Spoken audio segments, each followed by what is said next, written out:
my name is Michael with Central Alps, and today we're going to be doing a tips and tricks video on this 2022 Jeep Wrangler Rubicon 4xe that we put a 2.5-inch rough country lift on. There's a couple tips and tricks I want to give you for doing the install of the lift. Now, if you've installed lifts, then you know everything that I'm about to tell you. But here are your tips and tricks. One is I would highly recommend disconnecting your front track bar. This will allow you to be able to move the axle down more to be able to fit the spring back in when you install it. Second is you've got your bump stops.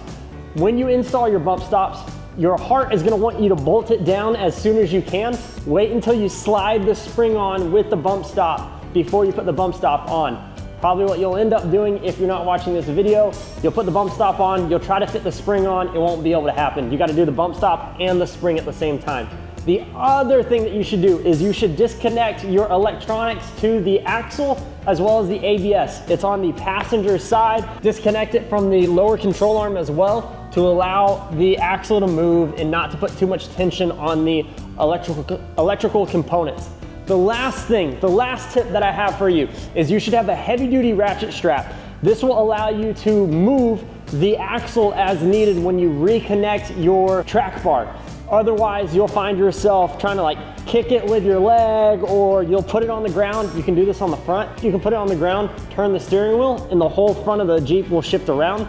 Or you need two people for that. Or if you're just one person doing this install, get your heavy-duty ratchet strap, tighten it or loosen it as needed. On the rear, you can't do the steering wheel trick. So if you have any questions, if you want to know what we did in order to fit these 20x10 Fuel Rebels and these 35-inch tall tires on this Jeep, go watch our Will It Fit video. And if you want to know the exact setup, go watch our walkthrough video. I'll tell you exactly which lift, which wheels, which tires.